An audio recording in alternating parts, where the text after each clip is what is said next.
Welcome to your UCLA Alumni Association Town Hall. I am your president, Dr. D'Artagnan Scorza, and incredibly happy to be here with all of you today. We have a very special guest tonight, and I'm excited to have you join us. I'm also excited to welcome my many students who are in my undergraduate course here tonight. We're going to learn about the life and history of one of our incredible alums. I also want to just remind you all that we are incredibly happy to have you here, and we'll love to take your questions via chat. And so be sure to have your questions ready for our special guest as we prepare to welcome him tonight. Our UCLA Alumni Association town halls are really meant to help inform our alumni community and ensure that so many of you know about what's happening in the university and beyond. Especially as we emerge from the pandemic, we're really excited to bring to you topics and stories from the campus, but also from our alums around the world. So tonight, I'd like to welcome our very special guest, actor, writer, and producer, Kal Penn. Kal Penn is joining us tonight. Kal Penn was a public servant, a teacher, and a UCLA Alumni Award recipient. He was a graduate in the class of 2000. In addition to his degree in sociology from UCLA, he also studied international security at Stanford University. And his career arc spans many red carpets from, the White House and from many other experiences. He served on Designated Survivor and Cold Favorite Harold and Kumar, to serving under President Obama, where he shared in his recent book, You Can't Be Serious, talking about his experience and helping everybody who's out there who's been told that, what they want to do might be a little bit too crazy. Well, there's a major or a class or a passion to help you achieve it. When Kal talks about his fondness for his alma mater, the former RA says UCLA was obviously a big catalyst in what he was able to do as an artist and then as a public servant. He calls his years at UCLA his most formative, and sharing that, coming back to campus makes him feel boundless possibilities. Bruin values of giving back to your community and doing whatever it is that you want to do. So I want to just thank you, Kal Penn, and Bruins, join me in welcoming UCLA optimist Kal Penn back home for tonight's UCLA Alumni Association Town Hall. Welcome, Kal. Thank you, Dart. Thank you so much for having me, and thanks to all the Bruins who are joining. I'm very excited about this one. Well, we're incredibly happy to have you here, and thank you so much for joining us as well. So, we're in our town halls. We like to have sort of a really good time with each other, and this should be a great conversation tonight. And we're going to start really, Kal, by asking you. I have a lot of my students here, and they're probably going to ask some questions tonight. But really, we're going to start with is your UCLA experience. So tell us, what was coming to UCLA like for you, especially, coming from a different coast and a different sort of experience? So look, I grew up in New Jersey. I'm an East Coast kid, and I came to UCLA at first as a theater major, 3,000 miles away from home.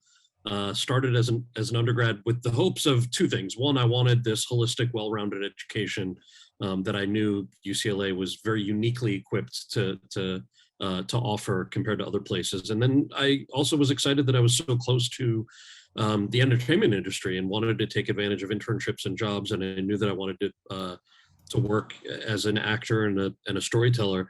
And I really, the early days, I think for anybody entering any profession, let's be honest, but especially entertainment, it's sort of viewed as a fairly closed industry to get into. And so for a lot of those tough years, to your point in your intro, the campus community was a great place to be. It was a great place to kind of have a launching point. And for better or for worse, it made some of the struggles worse and some of them much better, especially because of all my friends who I spent time with in the dorms back in the day. I write about them a lot, by the way. I know you alluded to this, but there's a reason that a good third of that book takes place at UCLA. And I've done book events. This book is the second week that this book has been out. I've done book events where I'll talk up the book, but This is one that I'm so excited about because of, like you said, how many of those formative experiences and years took place on or right after, my 5 years there. I was on the 5-year plan, like I know a lot of you are. That's incredible. No, I really appreciate you sharing that. Yeah, UCLA is an interesting institution, right? I think coming here teaches us so much during our adolescence, especially as we prepare to launch. So, really tell us, one of the things that I know many of our young listeners tonight are going to ask is, how did you really know? Like, at what point did you know? And I know you speak to some of this in your work. At what point did you really know, like, yeah, this is a direction I want my career to head in? What was sort of did you have an epiphany? Did you have a moment of awareness, or was it like water? It just sort of flowed and came to you.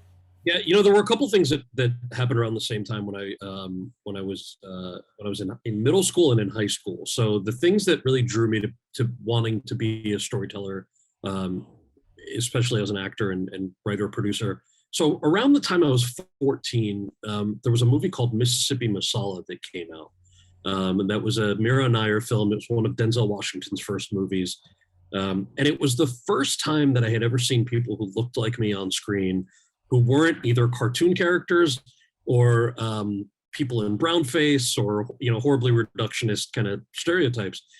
And it's really tough sometimes to explain to friends who have always seen people who look like them growing up on TV what it means when you didn't.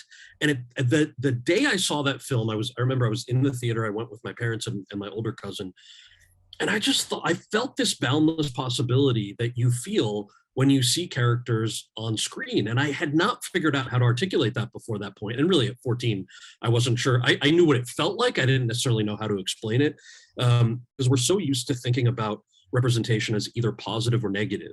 And here was a film with brown characters in families like mine who had problems, who were flawed, who themselves were racist against other folks, who were just dealing with the just life stuff that humanized them in ways that I had never seen before. And so that was one of the reasons I thought, well, if Mira Nair and Denzel Washington and each other can do it, maybe I can too. And right around that same time, I was in a play. My 8th grade play was called The Wiz. I played the Tin Man. You're welcome. For all the film buffs or entertainment folks out there, there's this phrase that actors sometimes use called being in the zone. So like, oh, I was in the zone. I don't even remember doing that. The character really took over. So my first experience in feeling what in the zone meant was around that same time I was playing the Tin Man. There was a scene in that play that we did in front of the whole school where the Wiz or the Wizard of Oz gives the heart to the Tin Man, and the Tin Man is supposed to look at the audience and he's supposed to say, "All you fine ladies out there, watch out." And it's a very wholesome moment. It indicates that he has, he's been given his heart. He's capable of love finally for the first time. Instead, because of nerves, because I didn't really want to do this in front of all the middle school kids who would bully us. That's not it was called in those days. It was just called middle school, but that's what it was. I went up on stage and the Wiz gives me my heart. And I just remember saying, "All you fine ladies out there." And then I did this awkward pelvic thrust towards them. And with all the cockiness in the world, I just said, "Watch out." And I had two thoughts. The first, by the way, the crowd went wild. All the girls started screaming.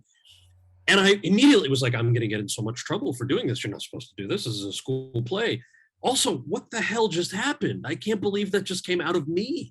The show ended. I did not get in trouble. I got on the bus that day on the late bus home, and all the soccer players started applauding.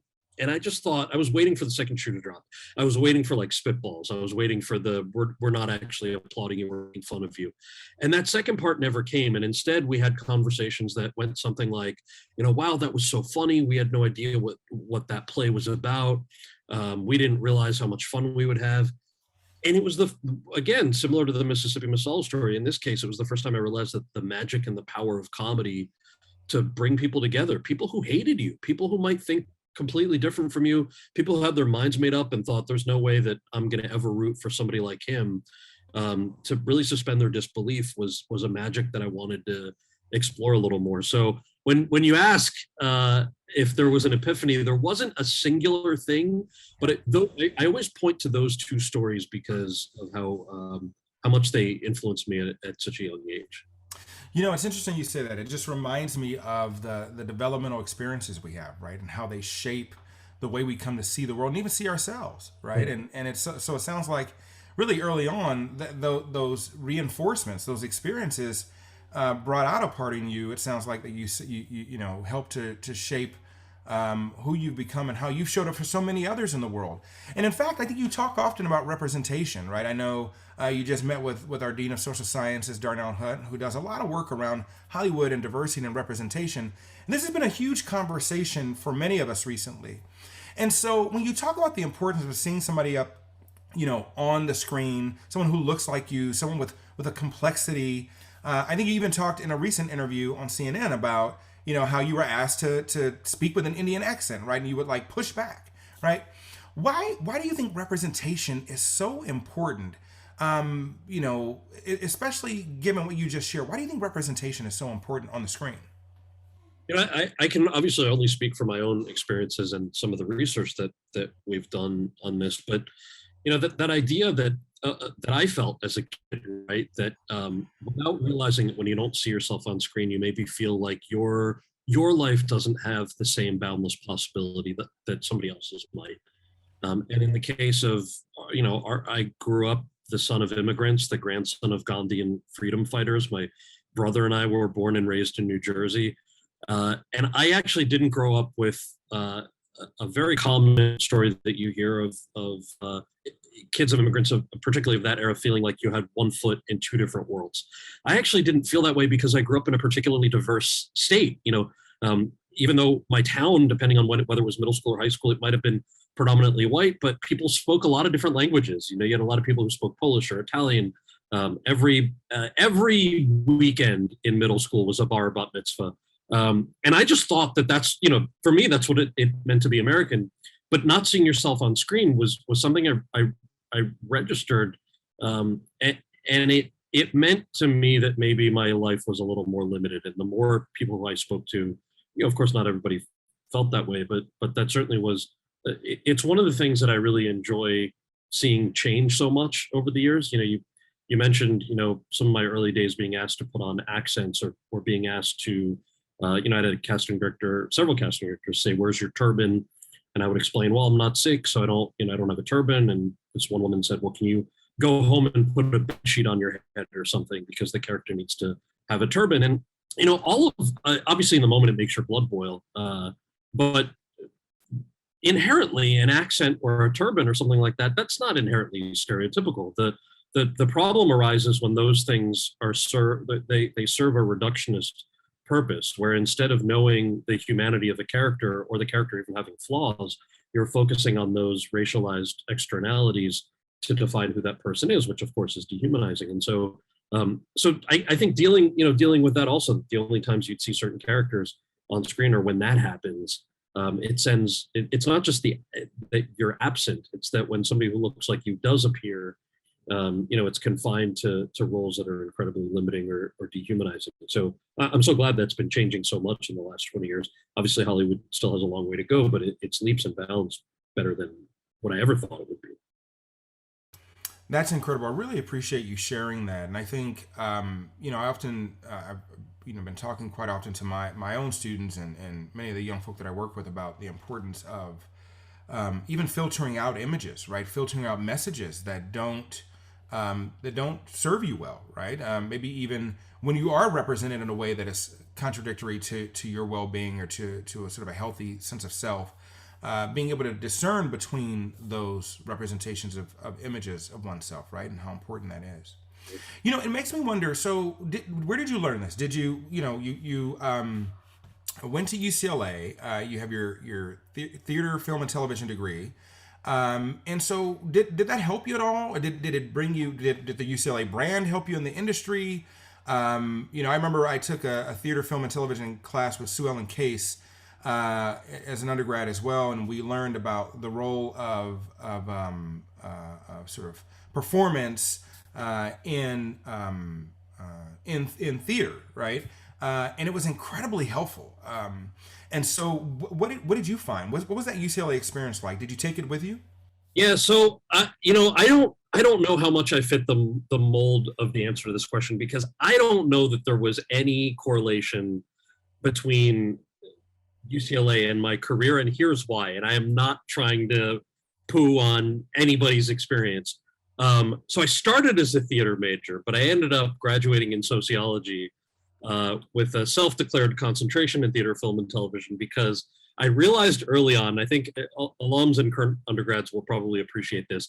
There's a lot of bureaucracy on campus, right? And I remember realizing, I'd love to double major, but you're not allowed to double major if you're in the School of Theater, Film, and Television, and in a major within and outside of the school. And I thought it'd be cool to major in anthropology or sociology or something that would sort of broaden my art, my artistic exposure, I guess. And I knew I couldn't do it, but the person who was in charge, I guess the guidance counselor at the Theater, Film, and Television School, didn't really pay attention. Like, I had friends who were in other smaller departments, and they would mandate meetings, periodically to check on your progress. We didn't have that in the Theater, Film, and Television School. So I realized I could take whatever theater and film classes I wanted, but I could also take all the other academic classes I wanted. So I knew I was on the 5-year plan.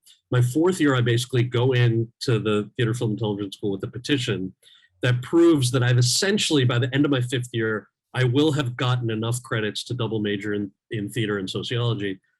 And it's this conversation that was like, oh yeah, well, you can't do that because you're not allowed to double major in theater and sociology. And I was like, yeah, no, I know, but I'm just telling you, I've already done it.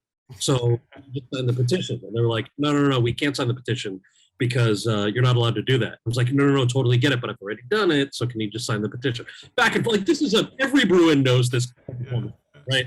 It just happens. And so, of course, I lost that battle, and they were like, you realize that we're not going to sign this petition, right? And I was like, all right, fine. So I ended up walking in sociology, which lets you declare whatever concentration that you want. And then since then, I was like, well, am I allowed to tell people that I double majored, or that I had a major and a minor, or does anyone actually check your diploma? No one checks your diploma. You can tell them whatever you want. I mean, it's not like I was lying. I think if I was lying, that would be a different story. But you did the coursework. You did the work.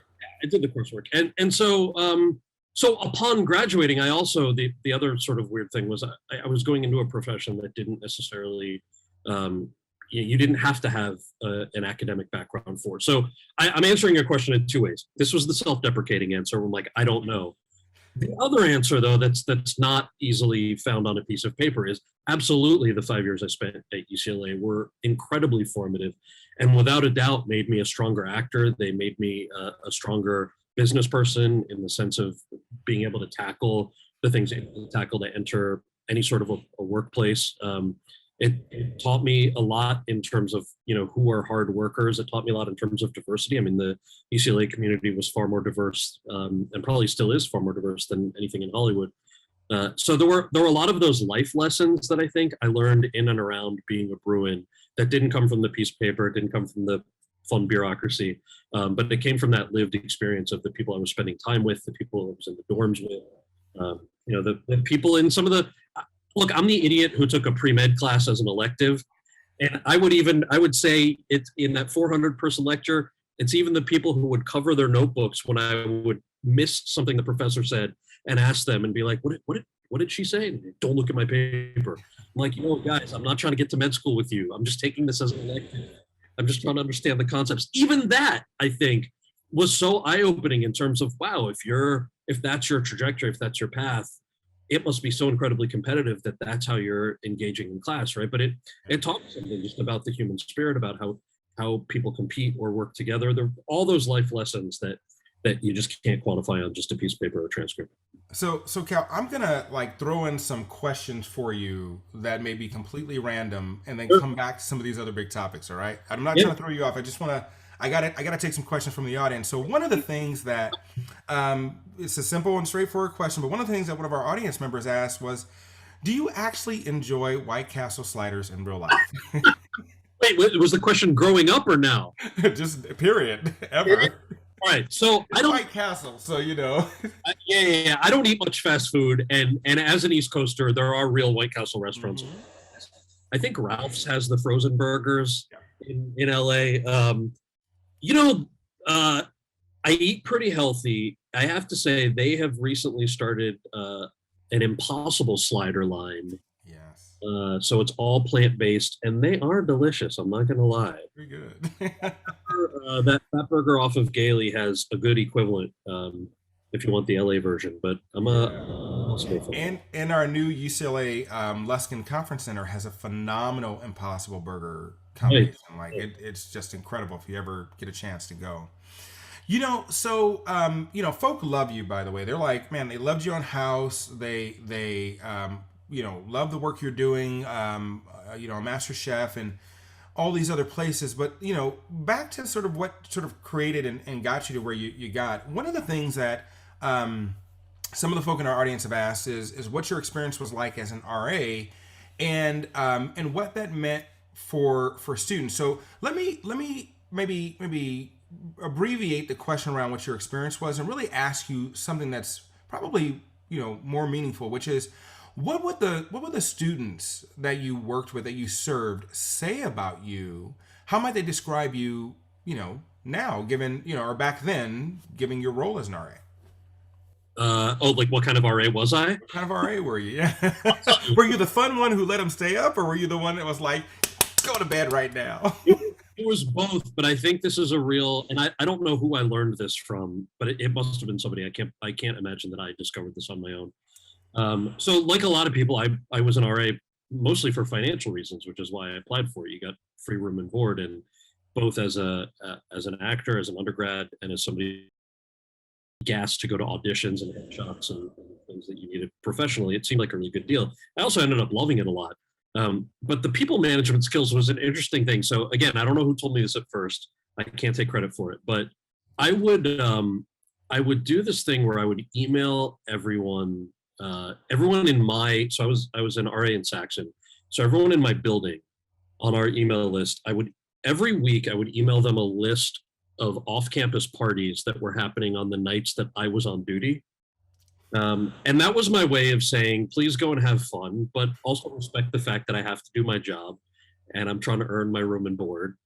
And don't make me be in a position where I'm going to have to write you up for something.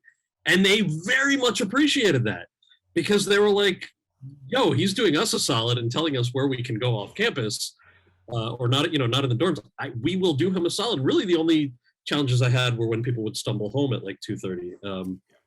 But that was about it. I think what I really enjoyed about that experience too was people really come to you with things that they're struggling with or dealing with or pressures. They share things with you that are sometimes very intimate and very open, and you get to know people in a way that that they otherwise may be a little bit closed off to for. And I definitely appreciated that also. Fantastic. Cal, so we've talked a lot about representation. We've talked about what it means to be an actor, and so some of the questions that are coming in the chat are really centered around what it means to be defined as "quote unquote" Asian or Southeast Asian or Southwest Asian, and whether or not you have any concerns with Asian being used as a category to describe you or others. And in fact, some of the other students asked, did you ever cross paths with other actors who may be considered as a part of that sort of category, right?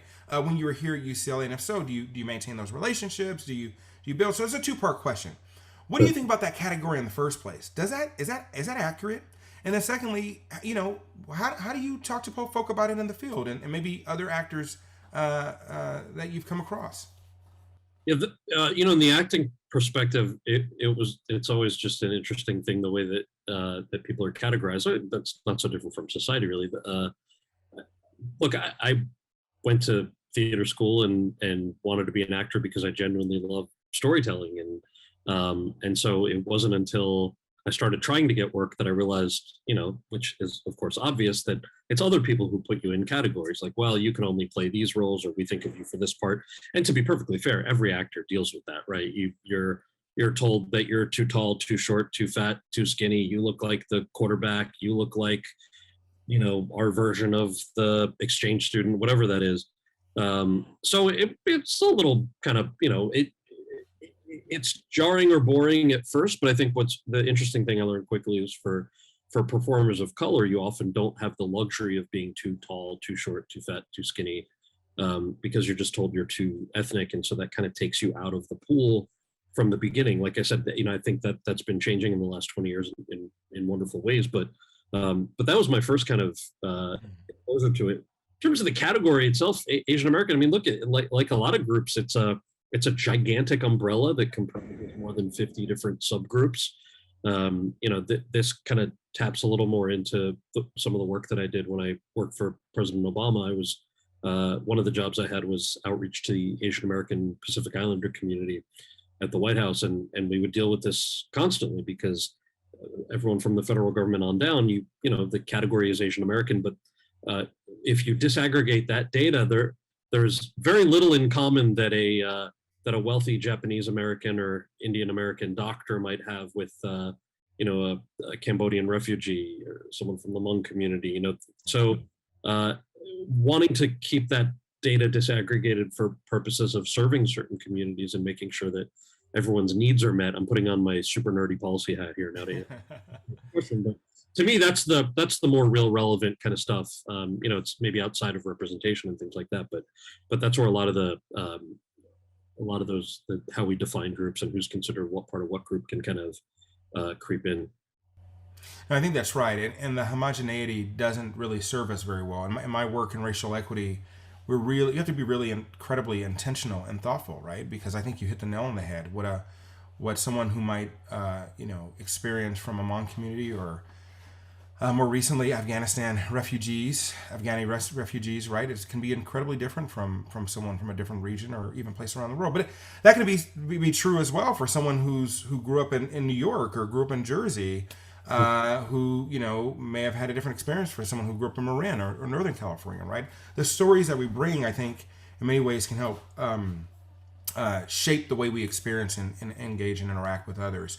So let's get to that conversation about the Obama administration. So first of all, you transitioned into public service to do this work in the White House.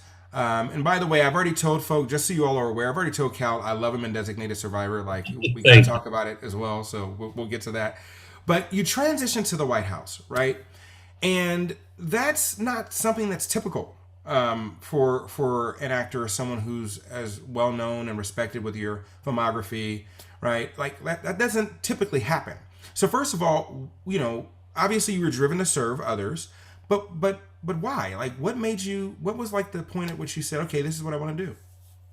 All right, I will preface this by saying the much longer version of the story is in the book and the audiobook. So if you want the full start to finish arc, which is way more R-rated than what I am comfortable sharing in a UCLA Alumni Association Town Hall with you, you can download or read the book or audiobook. That said, I'll give you the appropriate version for this, which is, and all of this is true. It's that, my grandparents marched with Gandhi, obviously before I was born. And the stories I heard at the dinner table when we were kids were from, my grandparents telling me about being beaten and jailed by British soldiers when they would march. Those were the stories that they would tell me to get me to eat my vegetables. And 8-year-old me, I got to be honest, was like, there grandma goes again. Another story about Gandhi. You just don't realize the gravity of what that means. So cut to, middle school, high school, when finally small sections in our history textbooks are talking about Dr. King and nonviolent civil disobedience and the ties between Gandhi and Dr. King. And I'm realizing, wow, this is why our family values were about standing up for others and doing the right thing. And I always say by a 2021 vocabulary, the phrase would be like, check your privilege. It was just sort of how we were grown up. It just wasn't called that, or how we were raised. So it was never about politics. It was always about public service or about doing the right thing. And I never had a particular interest in politics in particular. So I'm an avid reader. I had read, I think by the time I was on House, I had read, I think Obama had one book out at the time. And for the record, I would love to read, I'd read things written by people who I vehemently disagreed with because I wanted to get their perspective. And to me, that was the best way to understand how people you disagree with are thinking. So read Obama's book, obviously agreed with him on a lot, but Olivia Wilde, who was on House with me at the time, knocked on my dressing room door one day and said that she had a +1 to a Barack Obama campaign event, and did I want to come? And I said, nah, I'm good. Uh, and the context here is that this Obama was down 30 points in the polls coming out of the summer of 2007, and this was early October 2008. So he had just gotten back onto the upswing a little bit against Hillary Clinton and John Edwards in the primary right before Iowa, the first state to vote in the primary process before the caucus. Olivia finally made a strong case, and I said, all right, I'll be your +1. I'll come to this event with you. And I think this is more of a hat tip to being a Bruin than anything else, but I kind of thought, all right, this is going to be a room full of actors. This is an Obama arts event where he's going to ask a bunch of artists to maybe help him out on the campaign. I'm going to ask a smart question that doesn't have to do with the arts. I'm going to go and look on his campaign website. So before this event, looked on his website, looked at a thing about climate change, his climate change proposal, and he had a section that talked about how he wanted to invest in ethanol, in corn, for ethanol, for clean energy. And I remembered that a couple of months prior, I had read an article in Foreign Affairs that talked about how if we invest too much in corn-based ethanol, it'll drive up the price of corn for people in developing countries and they won't be able to afford food. So I was like, all right, this is going to be my smarty pants question. So I go to this event with Olivia Wilde. Obama's making the rounds. He comes over to us and I said, Senator, I actually have a question about climate change. And he was like, okay. And I said, I read your plan on your website, and it says that you're going to invest in corn to turn into ethanol. Isn't that just going to increase the price of corn for food for people in developing countries? And Obama smiles at me and he goes, oh, yeah, I read that article in Foreign Affairs too. If you had read my plan carefully, you would have seen that I am investing in corn-based ethanol as a bridge to cellulosic ethanol so that we can make fuel one day from things like our grass clippings and, raking the leaves in your yard. And he smirks at me and walks off, and Olivia Wilde just goes, oh, shit, you just got schooled by Barack Obama. Anyway, we both volunteered for his campaign that night for what was supposed to be just a weekend of campaigning in Iowa in the lead up to the Iowa caucuses. And to really answer the meat of your question is what actually inspired me. So I got to Iowa, and here was a guy who, yes, he was the first viable Black candidate for president. But also the people who were working for him had stories that were similar to my parents or my grandparents, or a lot of people who couldn't afford their student loan payments, or whose parents had just gotten laid off from their jobs, who didn't have access to health insurance. This was back in the day when I think the only two candidates running, period, for president who weren't taking federal lobbyist money were Barack Obama and Ron Paul, just to show you how far things have come in terms of that conversation, or how far we've yet to go, depending on your views. So I ended up staying for longer than just those 2 days, ended up going to 26 states on behalf of the campaign. I worked on the Arts Policy Committee, on arts education, on youth outreach, on some Asian American outreach. At the time, I was also teaching an Asian American studies class at UPenn in Philly. All of which is to say, the campaign ends, he becomes the president-elect, and I applied for a job at the White House, which I surprisingly got. That's also a longer story that if we have time I'll get to. But really the catalyst there was I was inspired by all the people that I'd met who were working tirelessly in a way that I had just never seen anybody do before. That's incredible. That's absolutely incredible. Thank you so much for sharing that. I know the chat has been sort of lighting up about your experience in the Obama administration. And I think one of the questions that folk have asked is, what do you feel like was your chief accomplishment there? It's such an interesting question, because as a mid-level staffer, most of the things that I was working on weren't vitriolic enough or sexy enough to end up on MSNBC or Fox or CNN. But they were things that deeply affected lots of people in really intimate ways. So I think if I was going to point to just one, it couldn't be just one, but it would be kind of the major legislative accomplishments that I was there for. So the Affordable Care Act, or the repeal of Don't Ask, Don't Tell, or disappointment-wise, the DREAM Act, which fell short by 5 votes that year. In fact, it was 5 Democratic votes, if we're being fair about who voted no and who we could have gotten, unfortunately. So there were moments like that, but then there were tons of things that I think we don't often, or at least I certainly didn't recognize that government can do. So going back to your question about Asian American outreach, I had the privilege of overseeing an executive order that the president wanted to sign that reestablished something called the White House Initiative on Asian Americans and Pacific Islanders. And it was a big working group with, I think, something like 22 different federal agencies and 25 community members who were appointed to a board. And when the president signed this piece of paper and established or reestablished this commission, the way he explained it to me was, we're doing this because it's the right thing to do. And I was taken aback by that, because when he said this to me, that I want to do this because it's the right thing to do, there were never cameras in the room. There was no press around. There's nobody who was going to repeat that. Certainly not anybody who was going to repeat it to his political advantage. And after he signed this executive order and established this committee and this working group, a couple of months later, the BP oil spill happened in the Gulf. And what a lot of folks don't realize, or didn't realize at the time, was one of the biggest fishing communities are Vietnamese Americans. Mm-hmm. And many of them don't speak English as their first language. So there were two things happening during that time. There was a moral imperative of wanting to take care of these families and these communities, and there was the economic component of what's happening to the fishing industry. I hope I didn't lose any of you who are only looking for the stoner movie tidbits. I'll get to those in a minute. But so at the time, we're trying to figure out how do we help and serve these communities. We hear stories that BP is going down there and trying to get people to sign these complicated settlement documents. Our job as the federal government, of course, is not to tell anybody whether they should or shouldn't sign documents. That's up to their families. What we were able to do was send people down there for things like translation services and community support services that, if the president hadn't signed this executive order, just wouldn't have happened.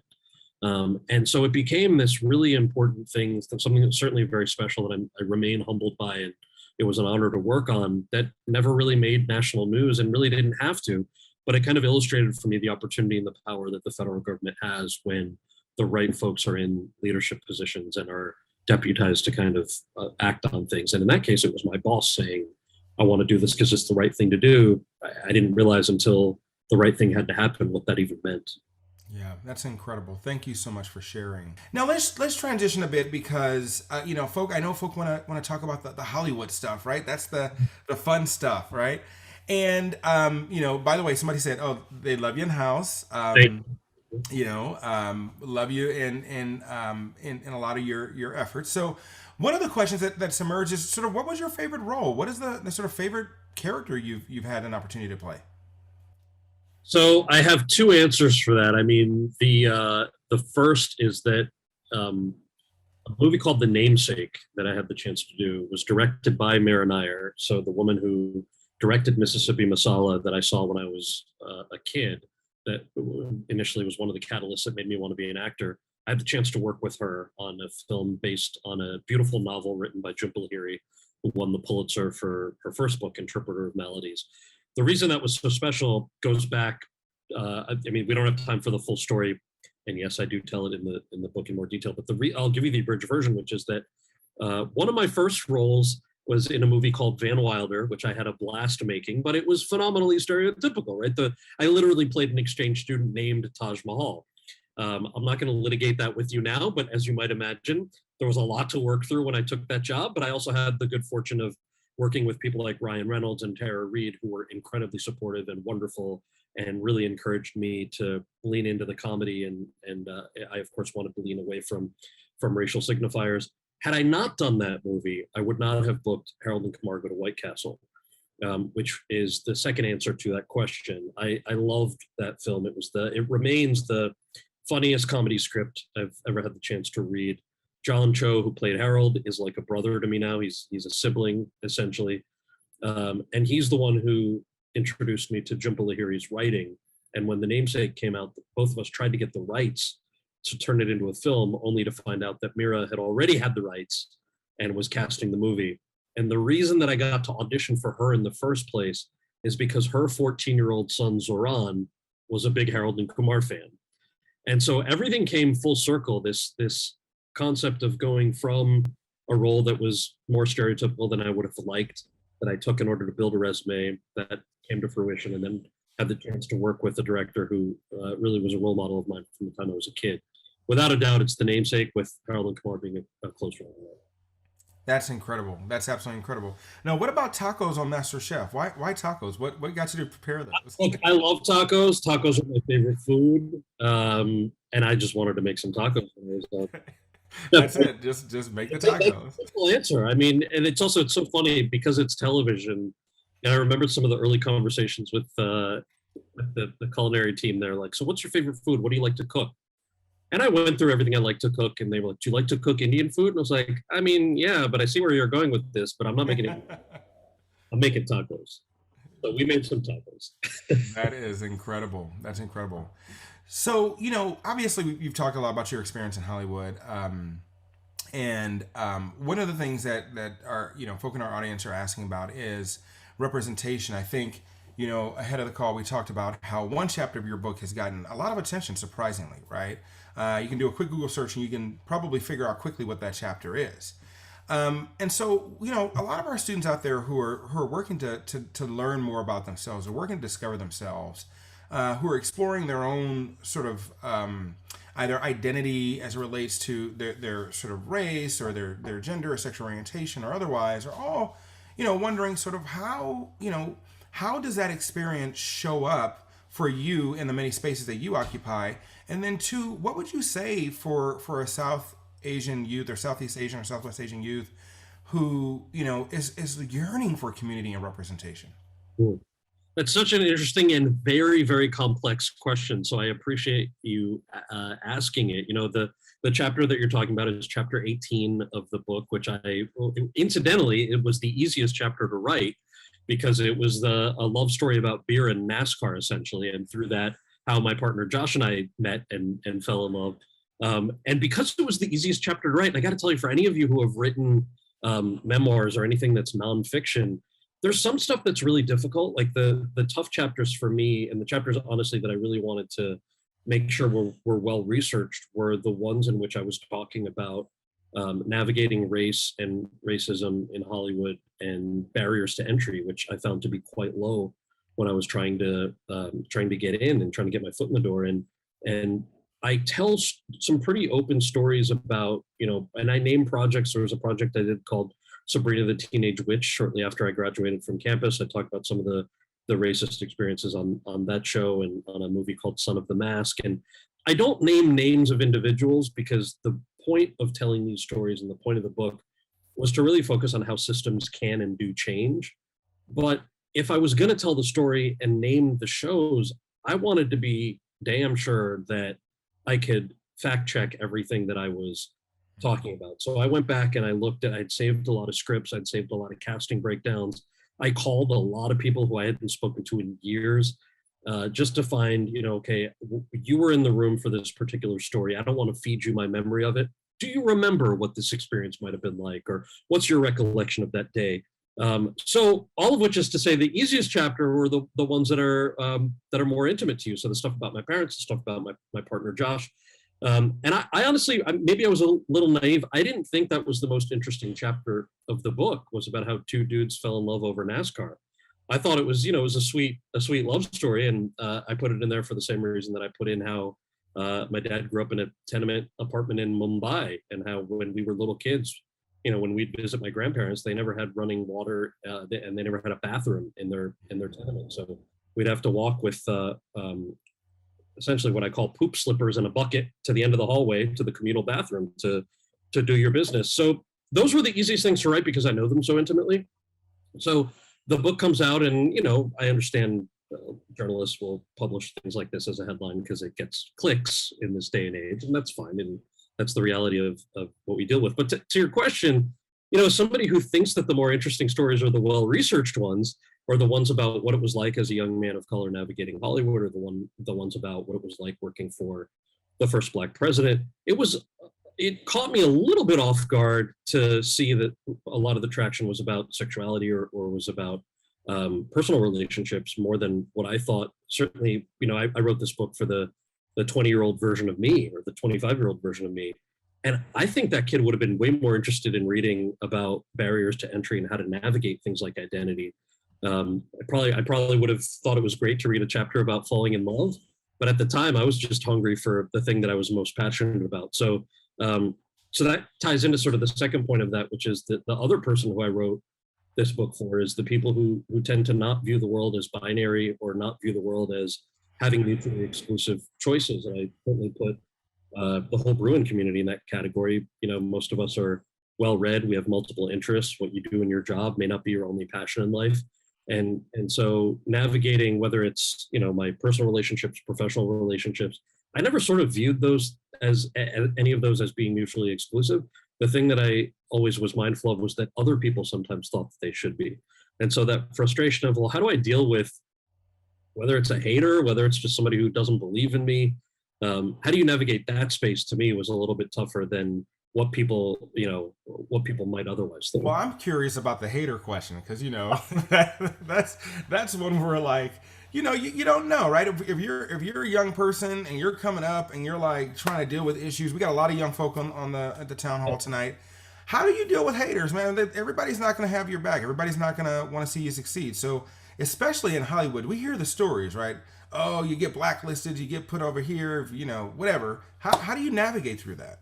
Yeah, look, I'll be honest with you. The biggest challenge early on, and I don't want to rank them as which was bigger, barriers to entry or my own community, but I didn't feel a lot of support from the South Asian American community. And that was twofold. Part of it was our parents' generation. And as an adult now, I understand why. You know, our parents moved here post 1965 in order to fill a labor shortage. There weren't enough American doctors and engineers, which is why you see so many Indian American, really Asian American doctors and engineers of a particular age. Is that they were the only reason they were allowed in America is because those immigration laws changed. I'm paraphrasing for any students of immigration, please don't be offended. But there's a lot more there to dive into, certainly. But my parents came during that time period, as did their friends. So for them, they knew that the American dream meant you study medicine, engineering, or a handful of specific careers. So when their son decides that he doesn't want to pursue that, of course, it's incredibly jarring. The community tries to convince you not to do that. They try to tell you how your life is going to fall apart if you do pursue a career in the arts. And to some extent, that made sense to me, even though it was frustrating. The thing that really didn't make sense to me, and that was actually pretty painful at the time, was the South Asians who were my peers at UCLA. I remember during orientation signing up on Bruin Walk for the Indian Student Union email list. And the woman behind the desk, who I guess must have been a year or two ahead of me, said, hey, what are you majoring in and where are you from? And I said, oh, I'm a theater major, I'm from New Jersey. And she laughed and she goes, no, seriously, what are you majoring in? And I said, no, really, I'm a theater major. I'm so excited about it. I can't believe I got in. I'm so excited to be here, you know, and looking forward to meeting everybody. And she kind of looked at me the way I describe it in the book, because there's still a little bitterness there, is she looked at me with these dead eyes and she ignored me and looks at the person behind me in line and said, where are you from and what are you majoring in? And they never added me to their email list. And over time, in my 5 years there, I would run into them on campus and they would say things like, you know, there were these two Indian American kids on my dorm in Reber who always seemed like they would go out of their way to call me a sellout and to say, you know, what are you doing? Why are you even studying? Aren't you just a theater major? Your parents must be so disappointed in you. I'm like, yo, why is this happening from our peers who are my age? I understand why it's happening from my parents' generation, but I don't understand why it's happening from our peers. And so really to answer your question, I mean, of course, the barriers to entry to get into Hollywood were really difficult to deal with, but I wasn't feeling a whole lot of love. I was feeling a lot of that hate was coming from people who I expected would have otherwise had my back, and that was tough to deal with in those early days as well. Yeah, that's incredible. Thank you so much for sharing that. And I appreciate you not wanting to create a dichotomy, right? Like it's not between one group or the other, but certainly being able to be authentic about those experiences is really, really helpful, because sometimes, you know, that recognition of where sort of and how worldviews can affect us and show up and affect us, or even the imposition of, you know, someone's expectations on you. You know, we were just talking about this in class the other day with our young folk about how, you know, stereotypes play a role in the way people, you know, talk about us and treat us and teach, engage with us, and attempt to sort of put us into boxes, right? And how that can be incredibly challenging. Can I interrupt you for a second? I'm so glad you said that, because the the reason that I tell those stories, you're right, it shouldn't be a dichotomy. Things are really complicated to me in beautiful ways. The reason that I even write about this in the book or talk about it is because I'm so glad at how things have continued to change and evolve. So a lot of, I don't want to give away the ending, but I called my parents so many times through the course of researching this. There was probably 8 months of fact checking for all the Hollywood stuff, but I would periodically check in with my parents. And they said something that might be obvious to those of you who have grown kids who are joining us tonight, but it certainly wasn't obvious to a man-child like me, where I called them and I said, hey, I just need to know, because I think it's important to write, how embarrassed were you when I said that I wanted to be an actor? When I would tell the aunties and uncles and people at family gatherings, how embarrassing was that for you? And my parents said, first they said, why are you exaggerating so much? And I was like, well, I'm an actor, that's what we do. But so, how embarrassing was it? They said, it was never embarrassing to us. We were just scared.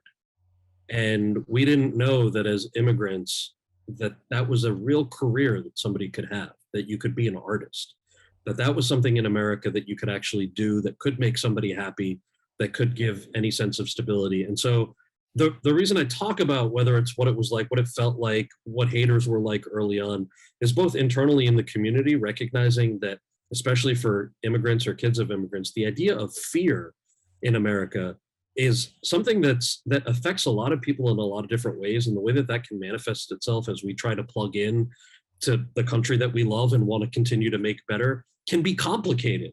And it's not necessarily an either or, and change is never like a light switch. So all of these things happening in conjunction, all of these conversations happening in ways that we can learn from and move forward from are really important to me. So I just want to say thank you for mentioning that and for asking the question in that context.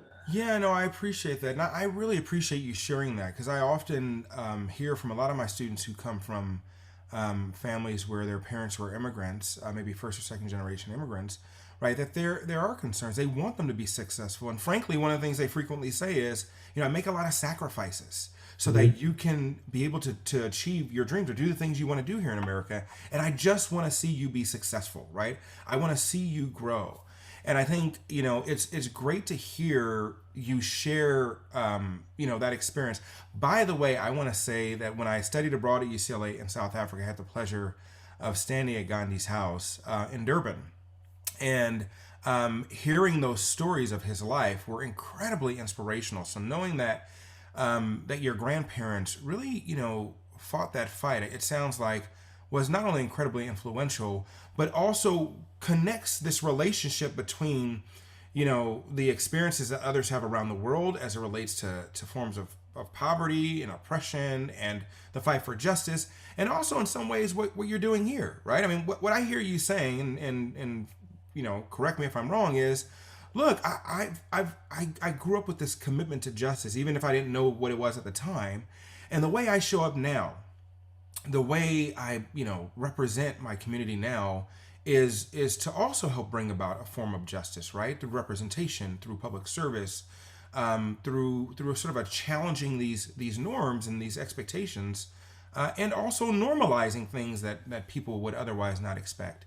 So I just want to thank you so much. I know we only have a few more minutes left tonight, but we're going to close by asking you just a couple of questions. So first of all, how has the book been received so far? Folks, by the way, if you've not gotten this, I bought it. I just want you to know I did buy it. I have it on Audible, so I am a Kal Penn reader now. And so, how's the book been received so far?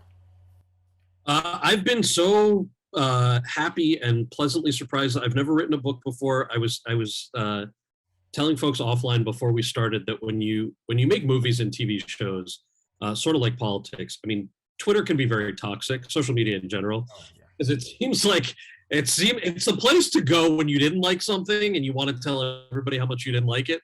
So usually it's kind of balanced when you have a TV show come out, right? Because you have people who tell you that they enjoyed it, but then you have a lot of people who are like, this sucked, I hate you, you should die. I'm like, oh, that's a little dramatic for not liking an episode of a TV show, but fine, I get it. But a book seems really different.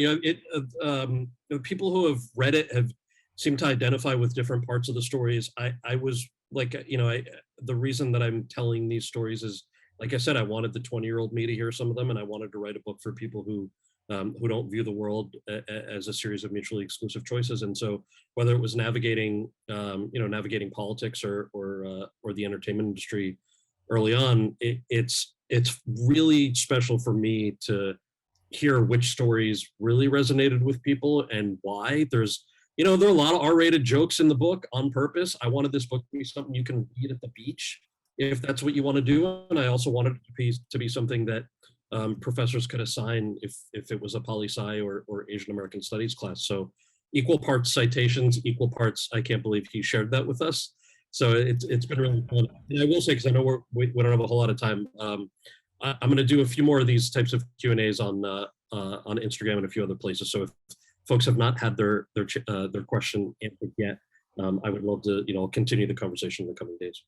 Thank you so much for that, Cal. Final question before we end our time tonight. What's the next chapter you intend to write?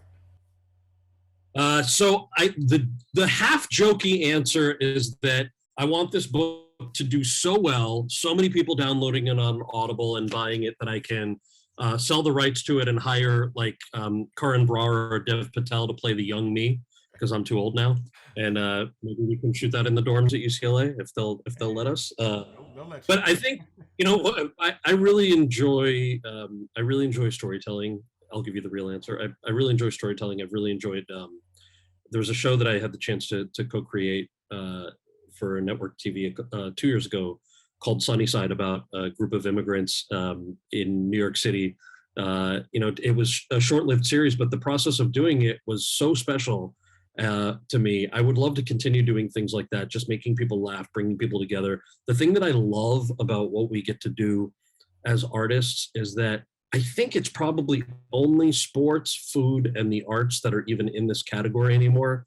But we can bring people together in a way that I just find so special, the same way that the 8th grade version of me who did The Wiz found special, where your crazy uncle who has to come to Thanksgiving dinner, like, you can watch a movie with that crazy uncle and still both laugh at the same thing, the same way that you'll watch a football game is to me really special. So the answer to that question is I'd love to continue to do what we do as artists. And I have nothing but gratitude to all the people who've supported that as a career, and especially all the Bruins who've supported me through everything, except for the Indian Student Union early. Well, the one of past, maybe the one today, right? Well, I'll tell you, Cal, I just want to thank you so much for joining us tonight. In the chat, you can see all the thanks and the people who have been inspired by you, both by your ability to tell your story, as well as the value and the importance of that story itself. I just want to thank all of you for joining us tonight to this incredible town hall. We want to thank our incredible alumnus, Kal Penn, for his hard work and his ability to just be authentic, right? And show up as himself to inspire so many of us to be ourselves and to transform the world around us. Folk, we look forward to having you join our next UCLA Alumni Town Hall. Stay tuned for the date and our special guest. Really enjoy having you all here tonight. I want to thank you again, and go Bruins!